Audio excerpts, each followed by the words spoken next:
authoritative materials. This session discusses how you question an expert witness with regard to what they relied upon that might be considered the foundation, the foundational science, the underlying methodology that is accepted by that expert in making an analysis and a conclusion, in rendering an opinion. Now, we discussed in other sessions about asking the generic question about what authoritative sources someone might use.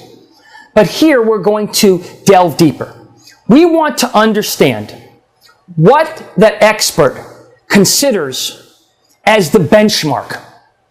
What is that expert going to? What are they relying upon that serves as the anchor, the basis, the science, the methodology that's going to allow them to render a conclusion?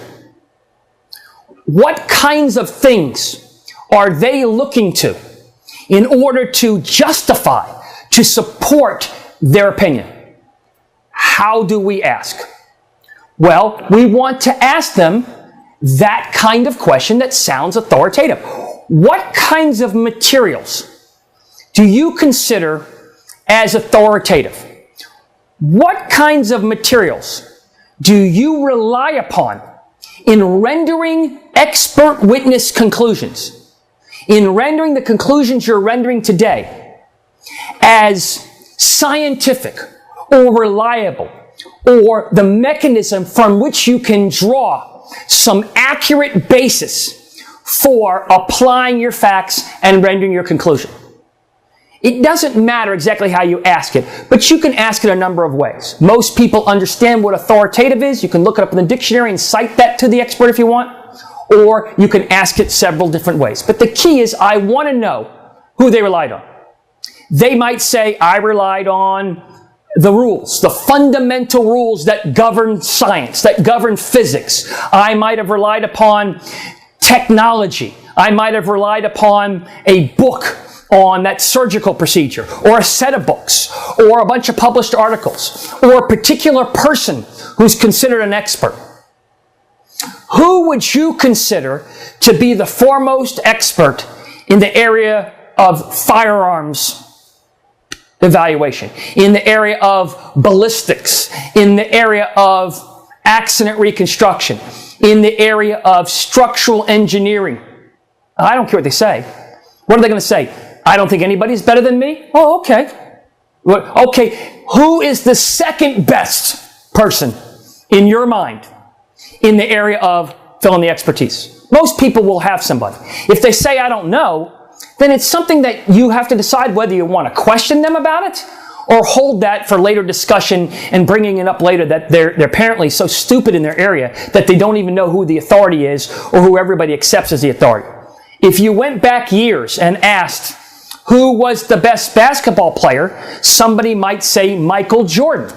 And they might say, he's the Michael Jordan of basketball. You know, he is somebody that is so recognized. He is the Wayne Gretzky of hockey. He is the Pele of soccer. Whatever those people, the Roger Federer of tennis. The concept of somebody who is recognized as the star.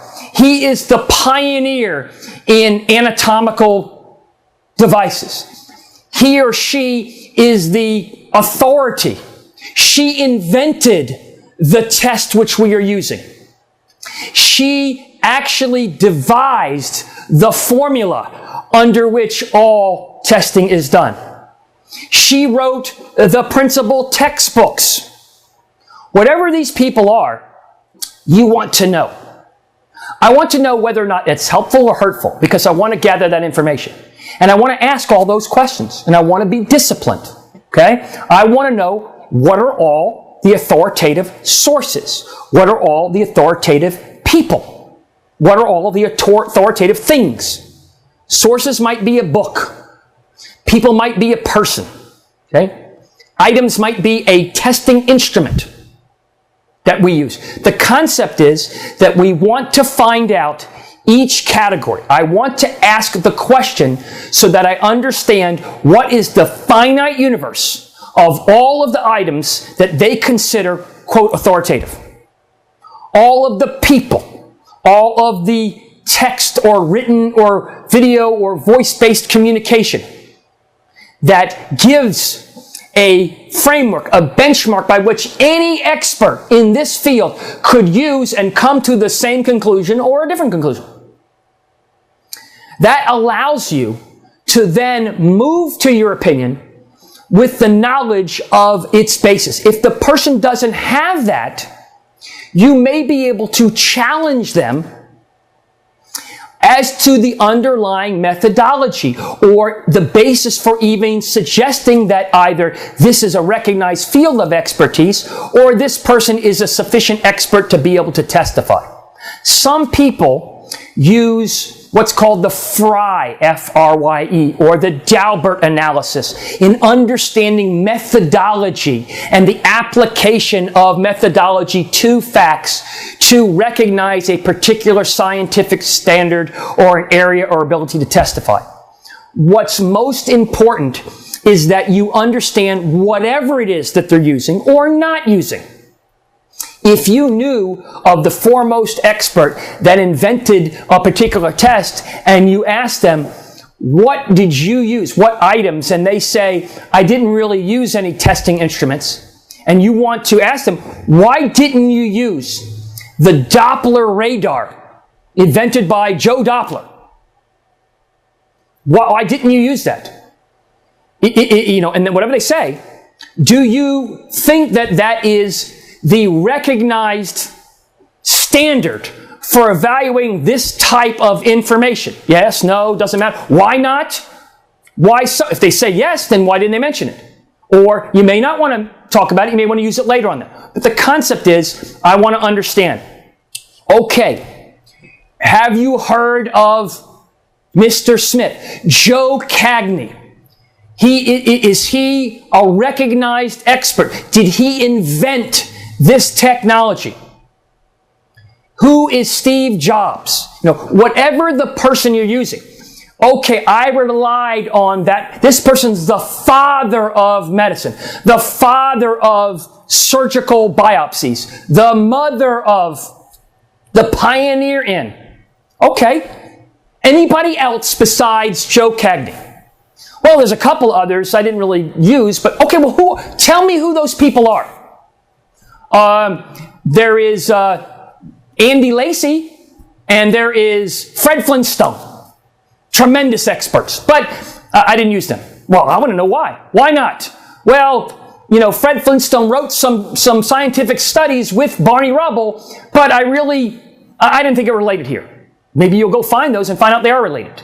I really felt like those people were not people I wanted to use. Or recognized publications.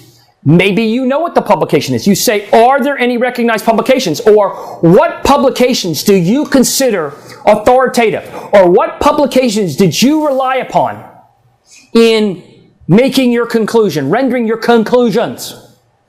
What scientific methodology? Where is that scientific methodology reflected? In what way? In what place? Oh, it's reflected in the book that was written by Fred Flintstone. Okay? Now I have an understanding. Now I know.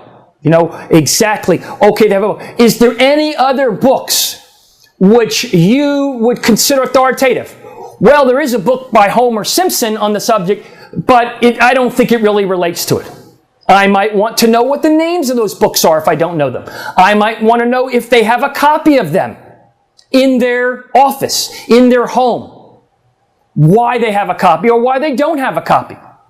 If it's the authoritative source, I might say, where do you go to look for that? Well, I didn't want to buy it. I didn't want to spend the money, or I don't have it. I don't use it often. Whatever they say might be helpful to you. The concept is to understand exactly what they were relying on. What is authoritative? Okay? What people? What sources? What methodologies? What items, a testing instrument, did you use or not use? if you're smart and you've done your homework on some of this, you might be able to ask them questions after you've exhausted. So let me make sure I understand. You have said you relied on Homer Simpson's book and Fred Flintstone's book and this test and nothing else. Or what else did you rely on besides Homer Simpson and Fred? Nothing. I might say, okay, well, maybe there's an accepted test. Maybe there's a methodology. Did you use the poor man's principle?